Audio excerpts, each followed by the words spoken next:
My name is Elizabeth Collins. I am 32 years old, and I live in a bustling city far from the family who disowned me.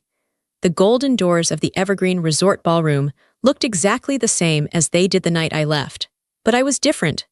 11 years ago, I walked out of this building with a cheap suitcase and tears running down my face.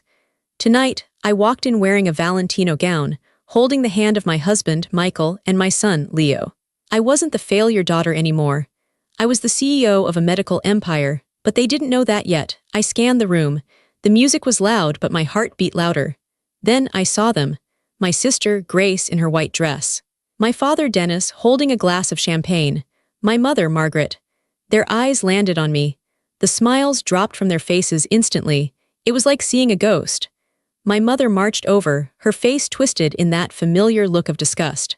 She didn't look at my beautiful gown or my happy family. She only saw the girl she threw away.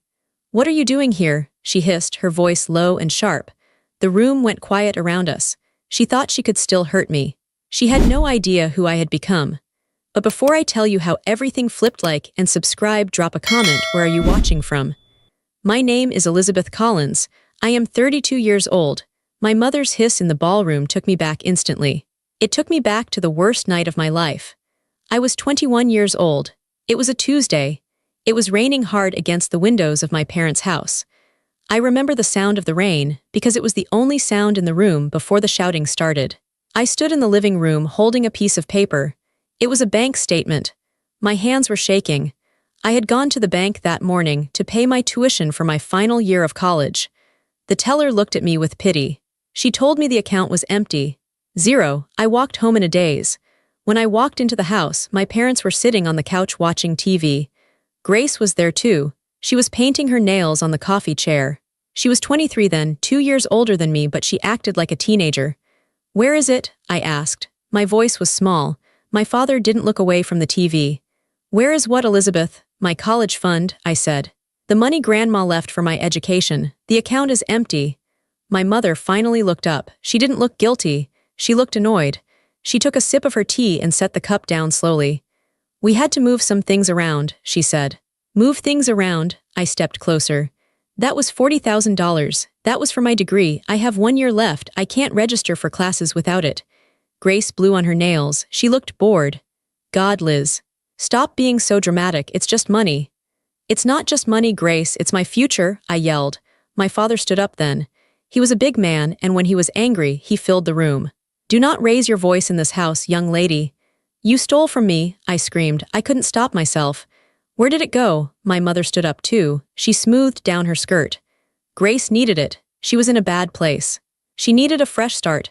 We sent her to that wellness retreat in Bali, and then she needed a car to get to her internships. I looked at Grace. She was smirking. She hadn't had an internship in 3 years. She spent her time shopping and posting pictures online. "You spent my college tuition on a vacation for Grace?" I asked. I felt sick. My stomach twisted into a knot. "I have a 4 GPA. I am on the dean's list. Grace failed 3 classes last semester." "Grace is sensitive," my mother snapped. "She needs our support. You have always been. Harder, you can take care of yourself." "Grace needs help." "I can take care of myself," I laughed, but it sounded like a sob. "I am your daughter too. Why do you always choose her? Why does she get everything while I work my butt off?" "Because you are selfish," my father said. His voice was cold. "You have always been selfish. Calculating. You think you are better than us because you read your books and get your grades. You don't care about this family." "I don't care." Tears started to spill down my face. "I cook dinner 3 nights a week. I clean the house on weekends so you can rest. I work part-time at the library to pay for my own books. Grace doesn't do anything." "That is enough." My father pointed to the door. "If you think we are such terrible parents, if you think we are thieves, then you can leave. We don't want an ungrateful daughter in this house." I froze. "What?" "You heard your father," my mother said. She crossed her arms. "Get out. If you're so smart, go figure it out on your own." "It's storming outside," I said. "I have nowhere to go." "Not my problem," Grace said. She finally looked at me. Her eyes were cold. "Maybe you can sleep in the library." I looked at them. My mother, my father, my sister. They were a wall, a solid wall of rejection. They didn't love me. I realized it in that moment. They didn't just prefer Grace. They actively disliked me. I was a burden to them because I reminded them of what they weren't. I was responsible. They were reckless. I didn't say another word. I went to my room. I packed one suitcase. I took my clothes, my laptop, and a picture of my grandmother. I left everything else. When I walked back downstairs, they were watching TV again. They didn't look up. I opened the front door. The wind howled. Rain sprayed into the hallway. "Don't come back crawling when you fail," my father called out without turning his head. I stepped out and closed the door. I walked to the bus stop in the rain. I was soaked instantly. I sat on the cold metal bench and cried until my chest hurt. I had $50 in my pocket. I had no degree. I had no family. I was alone. The first night, I slept at a bus station. I was too scared to sleep, really. I just sat there, clutching my suitcase, watching people pass by. I felt like I had a sign on my forehead that said homeless or unwanted. The next day, I found a cheap motel on the edge of town. It cost $30 a night. It smelled like old cigarettes and mildew. The carpet was sticky, but it had a lock on the door. I sat on the bed and made a plan. I was not going to let them win. My father said I would come crawling back. I swore to myself, right there in that dirty room, that I would never ask them for a penny. I would rather starve than beg them for help. I needed money, fast. I walked to every business within 5 miles. I asked for work. A diner called Pete's Place hired me as a dishwasher and waitress. The owner, an old man named Pete, saw my suitcase and didn't ask questions. $7 an hour plus tips, he said. "You start now." I tied on an apron. I washed dishes until my hands were raw and red. I waited tables with a smile, even though I was exhausted. I picked up extra shifts whenever I could. I found a tiny studio apartment above a garage. It had no heating in the winter and no air conditioning in the summer. It was freezing cold and boiling hot. But it was mine. I couldn't afford to go back to my expensive university. That dream was dead. But I didn't stop learning. I enrolled in the local community college. It was cheaper. I took night classes. My schedule for 3 years was brutal. 5 a.m., wake up, study. 7 a.m., 3 p.m., shift at the diner. 4 p.m., 7 p.m., classes. 8 p.m., 12 a.m., shift at a cleaning service, scrubbing office floors. I was tired all the time. My bones ached. I ate instant noodles every single day because they cost 20 cents a pack. I lost weight. My clothes hung loose on my frame. I didn't have friends. I didn't have time for them. When Christmas came, I spent it alone in my apartment. I watched movies on my laptop and ate a sandwich. I imagined my family eating a big dinner, laughing, probably making fun of me. Remember Elizabeth, the dropout? It hurt. It hurt so much. But the pain became fuel. Every time I wanted to give up, I remembered Grace's smirk. I remembered my mother saying, "Grace needs help." I transferred to the state university after 2 years. I got a full academic scholarship because my grades were perfect. I worked harder than anyone else. I sat in the front row. I asked questions. During my final year, I had an idea. I was studying biomedical engineering. I noticed that patients recovering from surgery often had complications because doctors couldn't monitor them once they went home. I started sketching a device, a small patch. It would track vitals and send data directly to the doctor's phone. It was simple, but no one had done it well yet. I called it MOVA. I worked on the prototype in the university lab at night. I slept 3 hours a night. I met Michael during this time. He was a medical student. He saw me sleeping in the library one morning. He bought me a coffee. "You look like you carry the weight of the world," he said. He had kind eyes. "Just my own weight," I said. He didn't run away when I told him I had no money. He didn't judge me when I told him my family disowned me. He believed in me. When I showed him the MOVA prototype, he didn't say it was cute. He said, "This is going to change medicine." I graduated summa cum laude, top of my class. My parents weren't there, they didn't even know. Michael was there. He cheered so loud people turned to look. After graduation, I didn't get a job. I built my company. Michael and I lived in a tiny apartment. We ate cheap food. We put every dollar into MOVA. I pitched my idea to investors. Most of them were old men. They looked at me, a young woman in a cheap suit, and they said no. "It's too risky," they said. "You don't have experience." But I was used to rejection. Rejection was my native language. I didn't stop. I kept knocking on doors. Finally, one investor said yes. We launched the product. It exploded. Hospitals wanted it. Doctors loved it. It saved lives. The money started coming in. First a little, then a lot. We moved out of the tiny apartment. We bought a house. We got married. We had Leo. I was happy, truly happy. But in the back of my mind there was always a shadow. My family, they were still out there. They thought I was dead or in jail or working at a gas station. I never called them, I never checked on them. But I knew this day would come. When the invitation to Grace's wedding arrived at my old college address, which forwarded mail to me, I almost threw it away. It was addressed to Elizabeth Collins. Not Elizabeth Ross, my married name. They didn't know I was married. They didn't know I was a CEO. The invitation was a generic pity invite. If you are around, feel free to come. No request for an RSVP. They didn't expect me to show up. Michael saw me holding the invitation. Are you going? I looked at him. I looked at our beautiful home. I looked at the life I built with my own 2 hands. Yes, I said, it's time they met the real me. So here I was, 11 years of pain, work, and silence later. Standing in the ballroom, my mother stood in front of me, blocking my path. She was wearing a beige dress that probably cost more than my first car. Her face was tight with anger. She looked at me like I was a stain on her perfect white carpet. I asked you a question, she said, her voice dropping to a harsh whisper so the guests nearby wouldn't hear. What are you doing here? Who invited you? I received an invitation, I said calmly. I reached into my clutch purse. I didn't hand it to her, I just held it up. Addressed to Elizabeth Collins. My father stepped up beside her. He looked older. His hair was completely white now.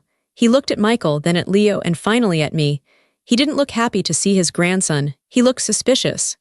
We sent that out of courtesy, my father grumbled. We didn't think you would actually have the nerve to show up. Look at you, you're making a scene. I'm not making a scene, I said. I'm standing here.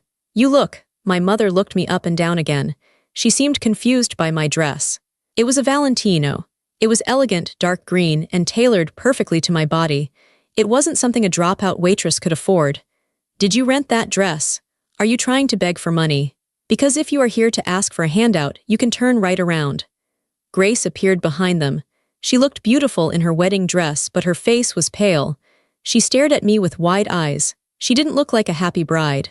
She looked like a child who had been caught stealing cookies. Liz, she squeaked. Hello, Grace, I said. Congratulations. You need to leave, Grace said quickly. She looked around the room nervously. You don't belong here. This is a high society event, Liz. There are doctors here, important people. You're going to embarrass me. Embarrass you? I repeated. Yes, everyone knows you, failed. Grace nervously touched her hair. Just go, please. I'll give you some cash for a cab. She reached for her purse on a nearby table. She was trying to pay me to leave. Again, just like they paid for her to have everything while I had nothing. Before I could answer, Michael stepped forward. He placed a hand on the small of my back. His grip was warm and steady. Keep your money, Michael said. His voice was deep and projected well. He wasn't whispering. My wife doesn't need your cash. My father frowned at Michael. And who are you? I'm Michael Ross, he said. He extended a hand, but my father didn't take it. Michael dropped his hand but kept his chin up. And this is our son, Leo. You got married, my mother said with a sneer. I suppose that's one way to survive. Find a man to take care of you since you couldn't make it on your own. I felt a flash of anger, hot and sharp, but I pushed it down. I didn't need to yell anymore. I didn't need to scream over the rain. Actually, Michael said, cutting her off. I don't take care of her, we take care of each other, but if we are talking about who pays the bills, you should know who you are speaking to. We know who she is, Grace snapped. She's my dropout sister. She is the CEO of Mova, Michael said. He said it clearly. The words hung in the air. For 3 seconds there was silence. My father blinked. Mova. The medical company. The medical technology company, Michael corrected. The one that just signed a contract with every major hospital in the state. The one featured in Forbes last month. Elizabeth founded it. She built it. She runs it. My mother let out a short, nervous laugh. Don't be ridiculous, Elizabeth. She couldn't even finish college. Is that Elizabeth Collins? The voice came from behind me. A man in a tuxedo walked up. I recognized him immediately. It was Dr. Aris, the chief of surgery at St. Jude's Hospital. He was one of the most respected men in the room. He wasn't looking at Grace. He was looking at me. His face was lit up with a smile. It is you, Dr. Aris said. He reached out and shook my hand enthusiastically. I saw you walk in, but I wasn't sure. The lighting in here is terrible. Mrs. Ross, it is an honor, truly. My parents froze. They watched Dr. Aris shake my hand like I was royalty. Thank you, Dr. Eris, I said, smiling professionally. It's good to see you again. Did you receive the new prototype we sent over? I did, it's brilliant, he gushed.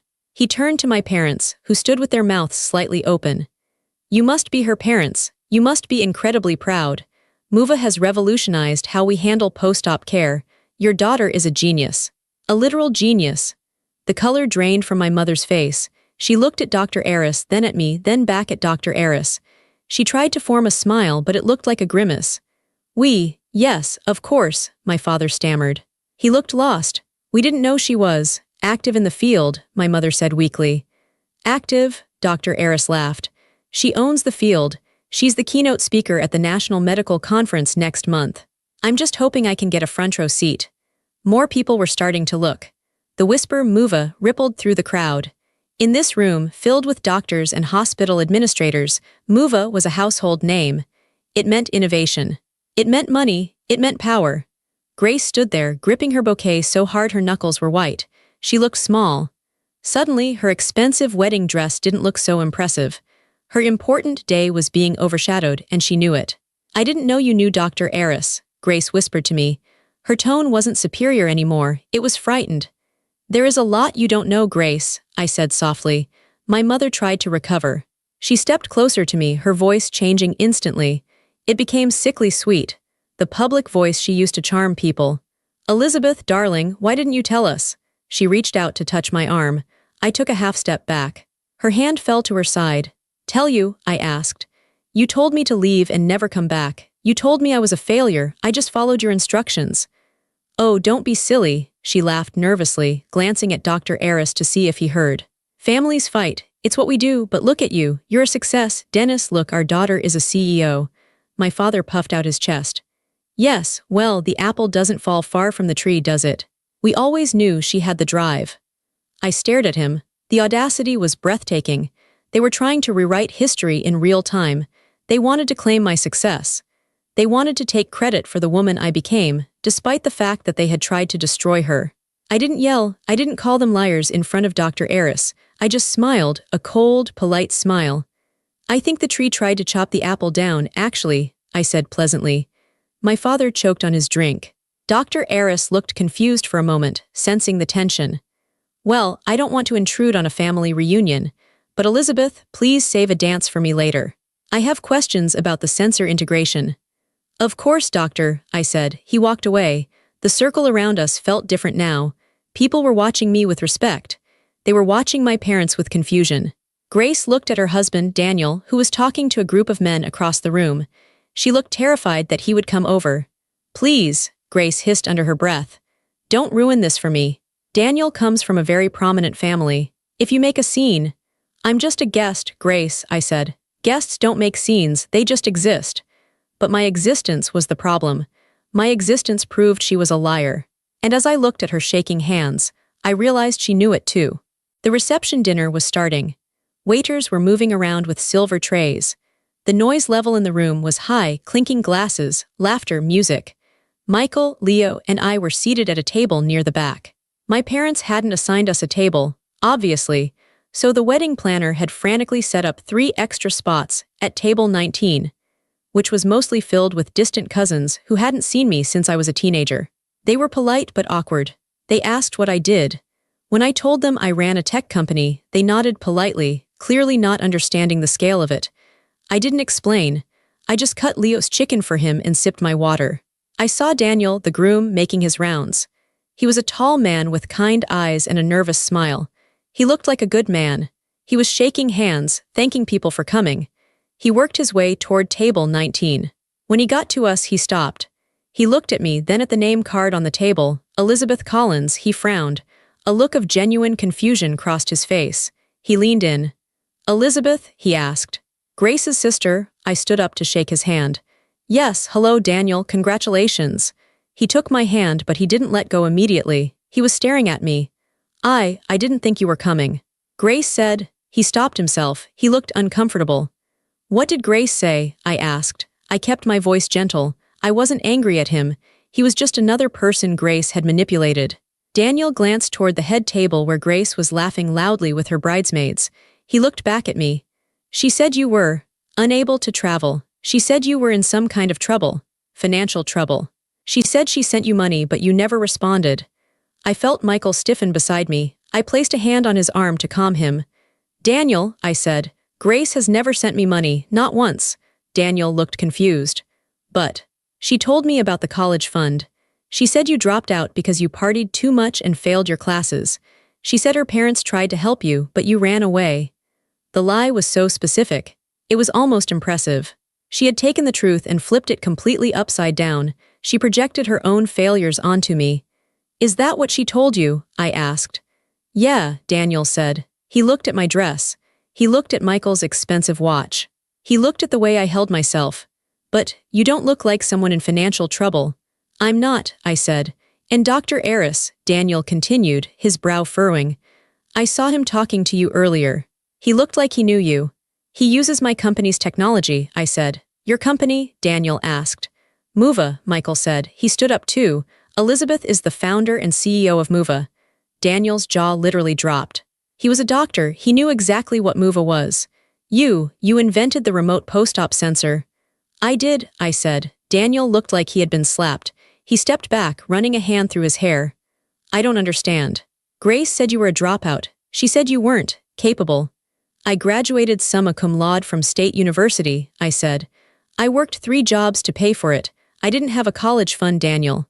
My parents took my college fund, $40,000, and used it to send Grace to a resort in Bali and buy her a car. Daniel stared at me. What? Ask her, I said calmly. Ask her about the storm in 2012. Ask her why I left with 1 suitcase. Ask her who actually failed their classes. Daniel looked at the head table again. Grace was drinking champagne. She looked carefree, but Daniel looked sick. The pieces were falling into place in his mind. She told me she graduated with honors, Daniel whispered. She told me she has a degree in biology. Does she? I asked. Have you ever seen her diploma? Daniel went pale. She talks about medical stuff, Daniel said, but he sounded like he was trying to convince himself. She knows the terminology. She listens to you, I said. She parrots what she hears. Grace is smart, Daniel. She is socially intelligent. She knows how to mirror people, but she doesn't know biology, and she certainly didn't graduate with honors. Daniel looked at me. His eyes were searching for a lie, but he couldn't find one. He saw the steady, calm truth in my face. He saw the successful woman standing in front of him, contradicted by the stories of a failure sister. Why? He asked. Why would she lie about you? Why would her parents go along with it? Because if I am the failure, they don't have to feel bad about what they did to me, I explained. And if I am the failure, Grace looks better by comparison. I was the scapegoat, Daniel. I have always been the scapegoat. Daniel looked down at his wedding ring. It was only a few hours old. He looked devastated. I married a stranger, he whispered. You married a version of her, I said. But the foundation is cracked. Daniel, Grace's voice rang out from the head table. She was standing up, waving a glass. Come here, we need to cut the cake. Daniel flinched at the sound of her voice. He looked at her, then back at me. The kindness in his eyes was replaced by a hard, cold resolve. He was a man of science. He dealt in facts. And he had just realized his entire relationship was built on a hypothesis that had been proven false. Excuse me, Daniel said. His voice was flat. He didn't walk back to the head table with a smile. He walked with a stiff, angry stride. He didn't go to the cake. He walked straight up to Grace. I sat back down. Michael took my hand under the table. He knows, Michael said. Yes, I replied. He knows. I watched them. Daniel was saying something to Grace. Grace's smile faltered. She laughed, trying to brush it off, touching his chest. Daniel pulled away. My parents noticed. They leaned in, looking worried. The room was still loud, but for Grace, the silence was beginning. The unraveling had started, and I didn't have to do anything but sit there and drink my water. The truth was a heavy thing, and Grace had been carrying a lie for too long. Her back was about to break. The tension at the table was thick. Michael was eating his dinner calmly, but his eyes were sharp. He was watching everything. Leo was playing with a bread roll, blissfully unaware that his mother's past was exploding a few tables away. I watched Daniel. He didn't make a scene immediately. He was smarter than that. He was a doctor, a man of science. He wanted empirical evidence. He wanted to test his hypothesis in front of peers. He guided Grace over to a group of men standing near the bar. I recognized them. Two of them were board members at the hospital where Daniel worked. Another was a visiting specialist from Chicago. These were serious men. I saw Daniel whisper something to them. The men looked surprised, then interested. They turned their eyes to Grace. Grace was smiling, holding her champagne glass, playing the part of the perfect doctor's wife. She thought she was being introduced as a peer. She had no idea she was being walked into a trap. I stood up. "I want to hear this," I whispered to Michael. We walked over slowly, pretending to get drinks from the bar. We stood close enough to hear every word. "Grace," Daniel said, his voice loud enough to carry over the jazz music. "Dr. Evans here was just discussing the latest research on cellular regeneration. I told him about your thesis at Stanford. The one on, what was it again? Mitosis variants." Grace froze. Her smile stayed plastered on her face, but her eyes darted around like a trapped animal. "Oh, Daniel," she laughed, a high-pitched, brittle sound. "Not tonight, it's our wedding. No shop talk. It's so boring for everyone." "Nonsense," Dr. Evans said. He was a gray-haired man with thick glasses. "I would love to hear about it. Daniel says you graduated with honors. Stanford has a rigorous program." It was a long time ago," Grace stammered. She took a large gulp of champagne. "I've been so focused on other things lately. Charity work. You know, but surely you remember your thesis topic," Daniel pressed. He wasn't smiling anymore. His face was like stone. "You told me it was published. I've been trying to find it online to show my colleagues, but I couldn't locate it." "Which journal was it in?" The circle of people around them grew quiet. Guests nearby stopped talking. They sensed the change in the air. It wasn't a friendly conversation anymore. It was an interrogation.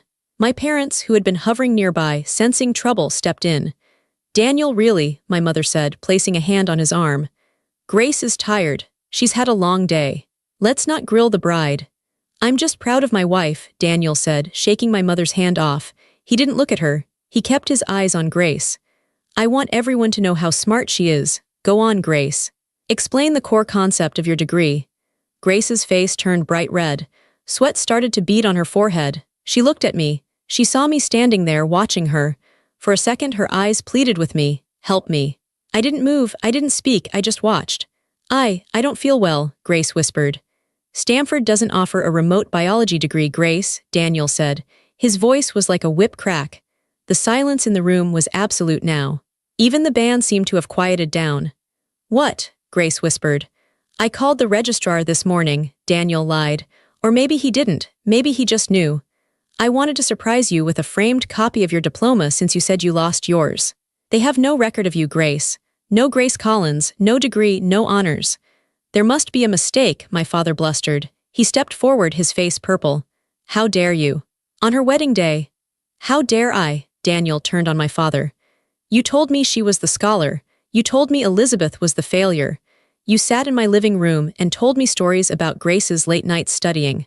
Were you lying too, Dennis?" My father opened his mouth, but no words came out.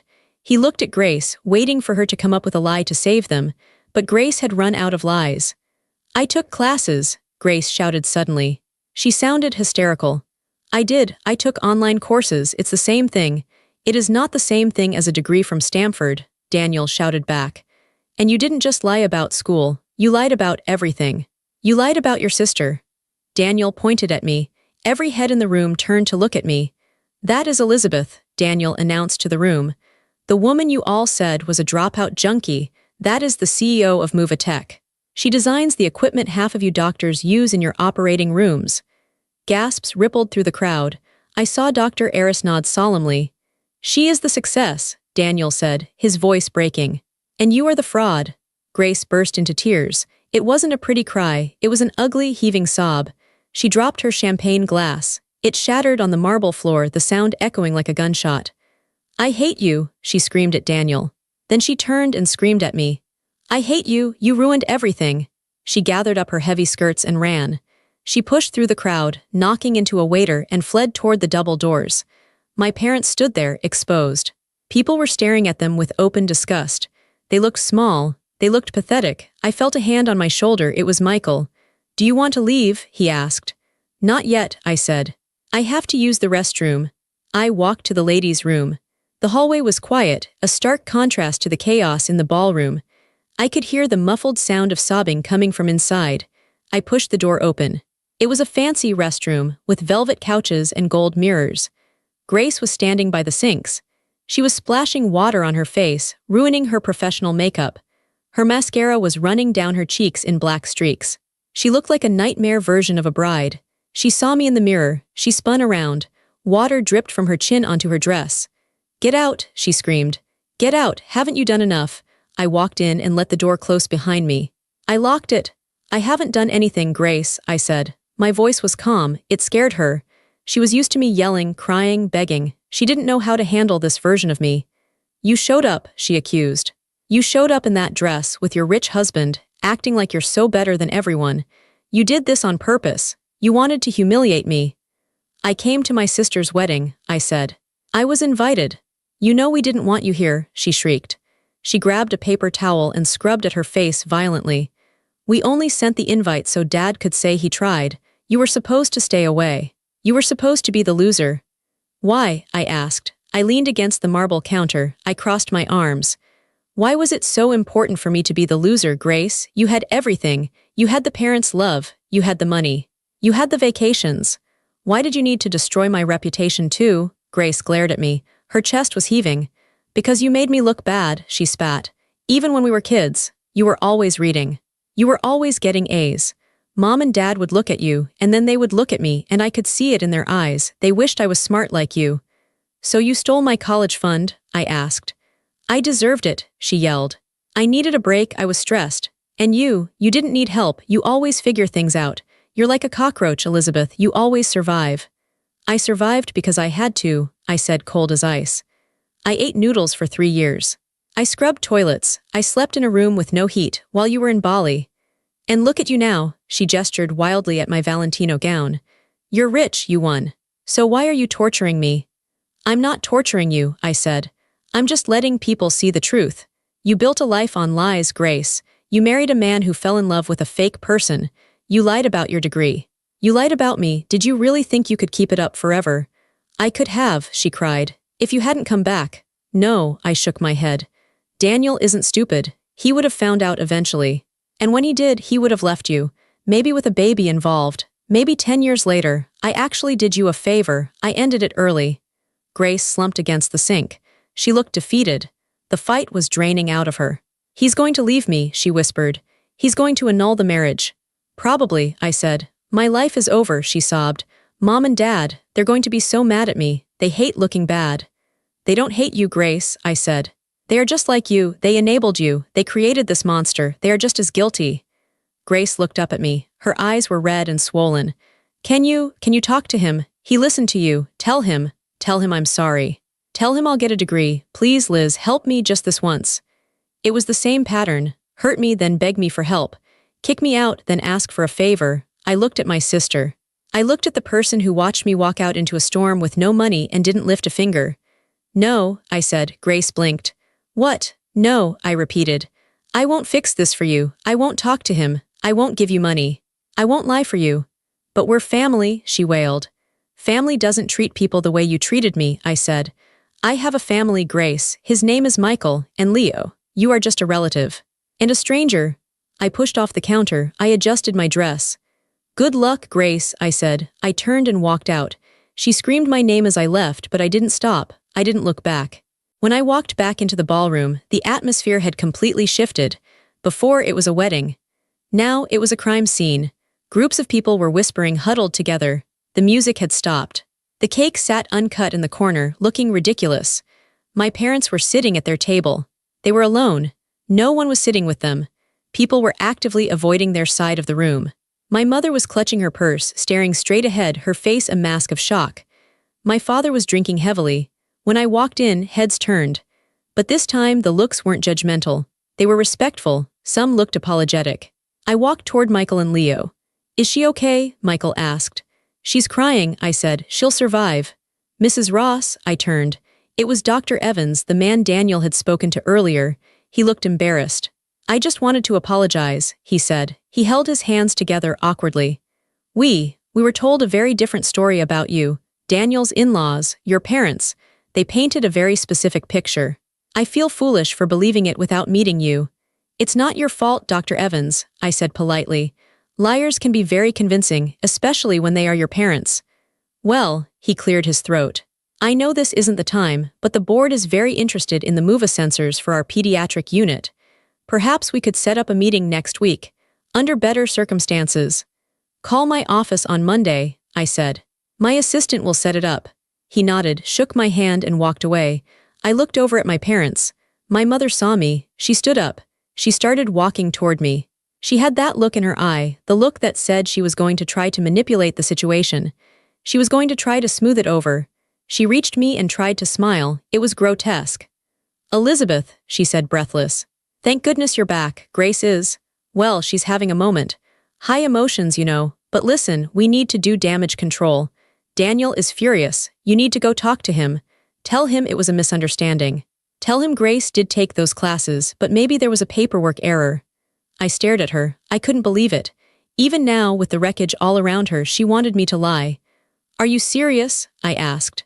Elizabeth, please, she lowered her voice. This is embarrassing for the family. If Daniel leaves her, it will be a scandal. We have a reputation in this town. You have a reputation, I corrected her. I don't live here. Don't be spiteful, my father joined us. He smelled like scotch. We are your parents. You owe us some loyalty. We raised you. You raised me until I was 21, I said. Then you threw me out like garbage. You stole my money. You erased me. We did what we thought was best, my mother snapped. Grace needed us more. And now she needs you again, I said. Go comfort her. She's in the bathroom crying because her husband found out she's a fraud. Go fix it. That's what you do, right? You fix Grace. You are a cold-hearted bitch, my father snarled. Michael stood up. He towered over my father. He didn't say a word. He just stepped between me and him. My father took a step back, intimidated. I think we're done here, I said. I looked around the room. I saw Daniel sitting alone on the stage, head in his hands. I saw the guests ignoring my parents. I saw the ruin of their perfect image. I realized something then. I didn't feel angry anymore. I didn't feel hurt. I felt free. For 11 years, I had carried the weight of their rejection. I had wondered if maybe I was unlovable. Maybe I was difficult. But standing there, watching them panic because their lies were exposed, I saw the truth. They were weak people. They were small, scared people who lived in a fantasy world. And I was real. Michael, I said, let's go. Gladly, he said. He picked up Leo, who was starting to fall asleep.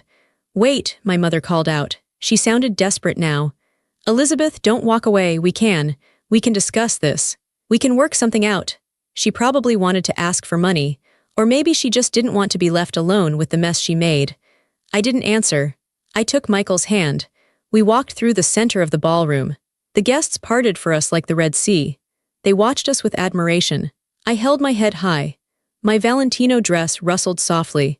I walked past the table where I had been assigned, table 19, and past the head table where I should have been sitting. I walked toward the exit. The golden doors were open. The night air was waiting. We stepped out of the heavy glass doors of the Evergreen Resort and into the night air. It was crisp and cold. It smelled like pine needles and rain. It was the exact same smell as the night I left 11 years ago. But everything else was different. 11 years ago, I walked out of a door like this with a cheap suitcase, shivering in a thin jacket, terrified of where I would sleep. I had $50 to my name. I felt like the smallest person in the world. I felt like garbage. Tonight, I walked out holding the hand of a man who worshipped me. My son was sleeping soundly in his father's arms, safe and loved. A valet was already jogging toward us to bring our car. The silence outside was beautiful. Inside the ballroom, my family was imploding. Inside, there was screaming, crying, and the shattering of a fake life. But out here, it was just quiet. I took a deep breath. I filled my lungs with the cold air. I waited for the pain. I waited to feel sad. I waited for that old, familiar voice in my head that used to say, "Why don't they love me? What is wrong with me?" But the voice didn't come. Instead, I felt a weight lift off my shoulders. It was a physical sensation. It felt like I had been carrying a heavy backpack full of rocks for a decade, and I had finally just dropped it on the ground. Michael looked at me as the valet pulled up in our car. He placed Leo gently into the car seat in the back. Then he turned to me. "Are you okay?" he asked. His eyes were searching my face. He was ready to comfort me. He was ready to hold me if I cried. I looked at him and smiled. It was a real smile. "I'm not just okay, Michael," I said. "I'm done." "Done? I'm free," I said. I spent so long trying to prove them wrong. I spent so long hoping that one day they would see me, that they would apologize, that they would realize what they lost. I looked back at the glowing windows of the ballroom. I could see silhouettes of people moving around frantically. But tonight, I continued, I realize they aren't capable of it. They are broken people. They aren't powerful monsters. They are just sad, small liars. And I don't need anything from them. Not their love, not their approval. Not even their apology. Michael smiled. He reached out and tucked a strand of hair behind my ear. You didn't just survive them, Liz, he whispered. You rose above them. You are miles above them. Let's go home, I said. We got into the car. As we drove away, I watched the resort disappear in the rearview mirror. I didn't look back with longing. I didn't look back with anger. I looked back like you look at a house you used to live in a long time ago, a place that holds memories but isn't your home anymore. My phone started buzzing in my purse. I pulled it out. It was a text from my mother. Elizabeth, you can't just leave. We need to present a united front. Daniel is talking about an annulment. Come back and help us fix this. Then another one from my father. Ungrateful girl, you ruined your sister's night. I looked at the messages. In the past, these words would have cut me like a knife. They would have made me cry for days. Now, they just looked like words on a screen. I pressed the block button on my mother's number. Then I pressed block on my father's number. Then Grace. I put the phone back in my purse. Who was that? Michael asked, glancing over from the driver's seat. Nobody, I said, just spam. I reached back and held Leo's tiny hand in the car seat. He squeezed my finger in his sleep. I had my family. I had my empire. I had my truth. I closed my eyes and let the hum of the engine lull me into a peaceful silence. The fallout happened quickly, just as I predicted. 2 weeks after the wedding, the news reached me through the grapevine of the medical community. Daniel had filed for an annulment on the grounds of fraud. It was granted almost immediately. He was a respected doctor, and the evidence was overwhelming. Grace had never graduated from Stanford. She had never even enrolled. The scandal was the talk of the town for about a month. In their high society circle, reputation is everything. My parents, who had spent their whole lives trying to look perfect, were suddenly the pariahs. They stopped getting invited to galas. Their friends stopped calling. They tried to reach me, of course. My mother sent letters to my office. I recognized her handwriting on the envelopes instantly. Elizabeth, please, we are family. We are suffering. We need financial help to deal with the legal fees. Grace is in a bad way. I didn't open them. I put them directly into the shredder. I wasn't being cruel. I was protecting my peace. I knew that if I opened that door even a crack, they would flood in with their toxicity. They would drain me dry and then blame me for being empty. I had set a boundary, and for the first time in my life, I respected myself enough to keep it. About 2 months after the wedding, my assistant buzzed me. Miss Collins, Dr. Daniel Brooks is here to see you. He has an appointment. I stiffened slightly. Send him in. Daniel walked into my office. He looked different than he had at the wedding. He looked tired, but he also looked clearer. He wasn't wearing a tuxedo. He was wearing a suit and a doctor's coat. He stopped in the doorway and looked around. My office was glass and steel, overlooking the city skyline. It was a symbol of everything I had built. It's an impressive view, he said. It helps me think, I replied. I stood up and gestured to a chair. Please sit down, Daniel. He sat. He held a folder in his lap. I'm not here to talk about them, he said. Good, I said. I'm here about the pediatric sensors, he said, tapping the folder. Dr. Evans told me you were open to a partnership with St. Jude's. I wanted to present the proposal personally. We talked business for 20 minutes. He was professional, sharp, and intelligent. He treated me with absolute respect. He treated me as a CEO, not as a failure sister. When we were done, he stood up to leave. At the door, he paused. She's back living with them, he said quietly. I didn't have to ask who he meant. Grace, he continued. She's back in her old room. Your parents are, well, they are miserable. They blame everyone but themselves. Mostly they blame you. I imagine they would, I said calmly. I just wanted to say, Daniel turned to face me. I'm sorry I believed them. I'm sorry I didn't check the facts earlier. You didn't deserve that. Thank you, Daniel, I said, but you don't have to apologize. You were a victim of their lies too. He nodded. You were right, about family. What do you mean? Family isn't blood, he said. Family is the people who tell you the truth, the people who actually show up. He left. I walked to the window and looked out at the city. I thought about Grace. She was back in that house, trapped in the same cycle of dysfunction with my parents. They would spend the rest of their lives making each other miserable, feeding off each other's bitterness, rewriting history to make themselves the heroes. I felt a pang of pity for them, but I didn't feel responsible for them. I turned back to my desk. I had work to do.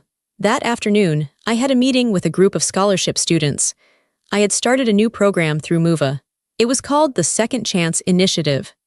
It provided full tuition and mentorship for young women who had been cut off by their families or who had faced financial crises that forced them to drop out of college. I walked into the conference room. 10 young women were sitting there. They looked nervous. They were wearing cheap suits like the one I used to wear. They looked tired like I used to look. When I walked in, they sat up straighter. "Good afternoon," I said. "I'm Elizabeth." I sat down at the head of the table. "I want to hear your stories," I told them. "I want to know where you want to go, and then I'm going to help you get there." One girl, a young woman with dark circles under her eyes, raised her hand. "Miss Collins," she said softly, "why are you doing this? You're a CEO. Why do you care about us?" I looked at her. I saw myself in her eyes. I saw the girl sitting at the bus stop in the rain. "Because I know what it's like to be told you're nothing," I said. "And I know that the best revenge isn't anger. The best revenge is success." I smiled at them. "But more importantly," I added, "I know that sometimes you have to build your own family from scratch. And you have to build your own future. I'm just here to give you the bricks." The girl smiled back. It was a hopeful smile. I went home that night to a house filled with noise. Michael was cooking dinner, something that smelled like garlic and rosemary. Leo was running around in a superhero cape, chasing the dog. I walked into the kitchen. Michael turned and kissed me. "How was your day?" he asked. "It was perfect," I said. And it was. I didn't have the family I was born into. I didn't have the mother who baked cookies or the father who gave me away at my wedding. I didn't have the sister who was my best friend. But I had this. I had truth. I had loyalty. I had a love that I earned and a love that was real. I picked up Leo and spun him around until he giggled. My parents had cast me out into the storm hoping I would drown. They never understood that the storm was where I learned how to swim. And now, I wasn't just swimming. I was soaring.